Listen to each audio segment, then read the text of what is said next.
refuse to not be first. Do we do enough? Well, I never shut up about it. It must have been about 16, 17. We nicked their guilt rings. Right, the bouncer's guilt ring. This is no good for me. That's the reality. If you want the honest truth, and I see it every day. This is KUGAN CASSIUS for IFL TV, proudly sponsored by Everlast. It's Joshua Buatsi Fight Week here in Birmingham, live on Sky Sports this Saturday night. I'm joined by Joshua Buatsi. You know I'm going to ask you about the beard, didn't you? What are you going to say about it? Well, I'm just saying, when's it getting done? Friday night, yeah, Friday night. I said up there that the one person that's going to be onto me about this whole look is my mum. Every fight, every time, she says the same thing. So she knows Friday night is going to come off.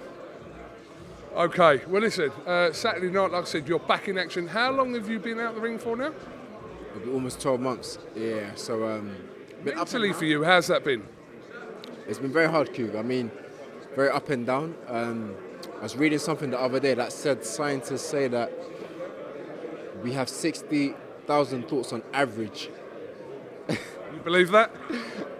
That's what they said. They say a lot though, to be fair. They do, and they say that 85% of it is negative and 95% of it is repetitive. So there's a lot of thinking that goes on, but the difference and what's important that we can control as human beings are you can think about those thoughts. So if I'm thinking to knock that camera off, which I won't, it's because I'm thinking of that thought of knocking the camera off.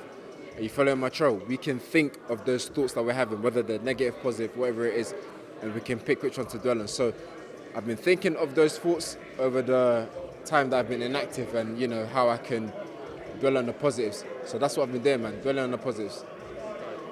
Just to let you know, if you do knock the camera off and it breaks, it is going to come out your purse. How much? How much? Is that what you're saying? Thank you, bro. That's a lot. I'm just saying, that's the camera. Plus a tripod, plus my expenses. It works out about that. The watch is nice, man. Let people see it. Definitely not. No, it's from Turkey. Right, Stepien. Yeah. Could I just ask, the opponent I find very interesting, but part of the reason I find it interesting is because he was going to fight Callum Smith. Yeah. So how much of that a factor that fight didn't happen and that opponent was for Callum Smith that kind of pushed the fact that you are fighting him this week? What do you mean that pushes the fact that I'm fighting him? Well, I'm just saying to you, he was meant to fight Callum Smith, a little while ago. That fight didn't happen, Callum Smith got injured. So him as opponent, to see where Callum Smith, who isn't, like I said to you, has come up to the weight, shall we say, but how much of a factor is the fact that you're fighting him, that fight didn't happen? Does that make sense? It doesn't make sense, Kug, but I think what You get what I'm saying? I genuinely don't, but what I want to say to that is that he was going to fight Callum Smith, a good opponent. So he was ready for that. So if he's fighting me, it's like, what are we talking about? What is that? Okay. All right. Look, I feel like I'm gonna have to explain more.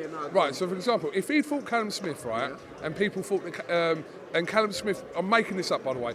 Callum Smith won the fight, but people thought that Stepien give him a good fight, and some people thought he won. Sometimes the matchmaking behind that, is, do you know what? Let's fight Stepien now. The fact that Callum Smith was going to fight him, didn't fight him. I'm just asking how much of the matchmaking in this fight had to do with the fact that he was going to fight Callum Smith? Okay, if it was a massive part, then it's a good move. Because again, it was someone that was going to fight a very credible opponent in the form of Callum Smith, who's still available to fight. So whoever the matchmaking is, it's a very good move, I'd say. I think so. I think so. And I'll say it's a good move purely based on the fact that he was ready to fight a Callum Smith, and he's fighting me now. Yeah. We got there in the end anyway. We got there in the end. When are you fighting for a world title? Come on. Let's get Ben here, man. I know, listen, I know, I get what you're saying. Let me talk. I'm always asked this question, and it's like, if you ask a fighter when, they'll say, oh, I'd like to fight for it next. But you've been in this longer than I have, and you know that it doesn't work like that. Someone said to me the other day, you were WBA #1, or you have been, for a long time. Why is that? And that's a good question. Why was I just lingering about as #1? I won the fights. I won what I had to win. So, let's hope that the new setup can make sure that happens. Josh, I've been interviewing you before you turned pro, and I've obviously been at the majority of your fights. So when someone like me is asking you an open-ended question about when, I know it doesn't work like that, but I'm just saying to you, it's almost a compliment to you that you should have fought for a world title by now.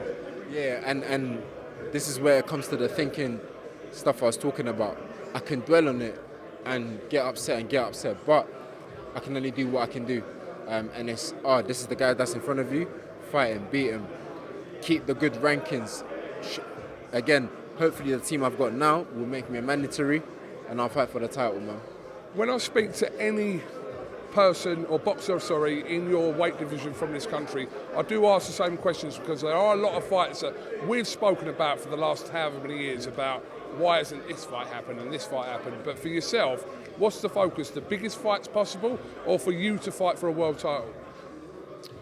Hard to say. No, not hard to say. I thought you meant British fighters. What's important for me is to fight for a world title. If there's a British fighter that still we can mix it up, that's teasing, because again, the light heavyweight division in England, I think, not being biased, but I think is the most competitive one. So that will draw attention. So of course you want to be in fights where there's a lot of attention in, but you still want to win the title. So so if both were proposed, I'd pick the world title. Then I could come back to England and fight whoever it is. Yeah. The reason I ask that is because I've been asking you about the same kind of fights, Anthony Yarde, this fight, that fight, for years, and we haven't seen that. As British fight fans, we haven't seen that. So these fights are still relevant. We know Anthony Yarde has challenged for the world title twice. I'm giving an example, and there's other fights there obviously as well. But Anthony Yarde has fought obviously Kovalev and now recently Beterbiev. So these sort of fights are still relevant because these guys are still competing at where you're at. Yeah. Kug, you're asking me like you're laughing behind the camera, but I mean, if I were the promoter, I'd have more answers. What you can say though is, actually, Josh, you've had 16 fights. You've done what's required of you. You've done what you can do as the fighter, and that's what it is. I have done. The 16 men that were put in front of me, I beat them. On Saturday night, the 17th man steps up, and I aim to beat him as well. Whatever people say regarding kind of how your career's gone since you turned pro, there's always a compliment. The compliment might be kind of a little bit way back, but there's always a compliment where people are thinking that you should be further than where you're at. I wouldn't say that's a compliment. That's an opinion, and people saying that, which people should have. And when I think about it, I'm like, oh, you know what?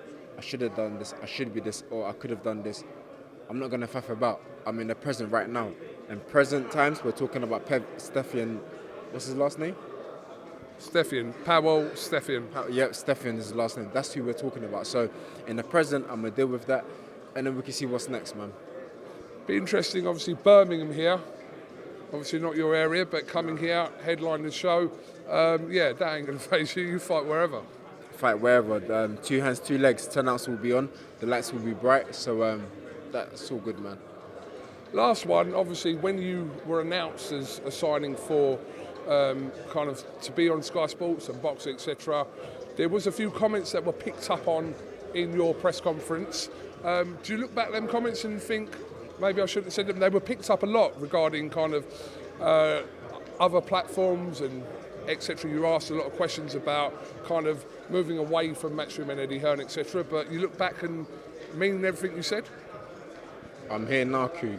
This is what I'm doing now. Why would I be online thinking about what I said or all of that? That's in the past, man.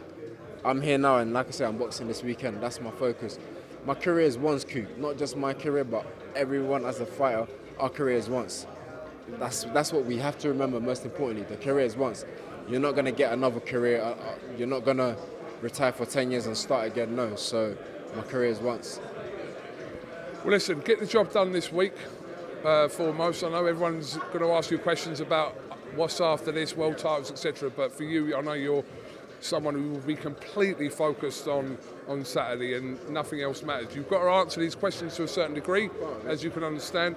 But, yeah, get the job done this week and we'll see what happens after that. Thank you. We'll talk after the fight. Thank you, brother. All right? Thank you.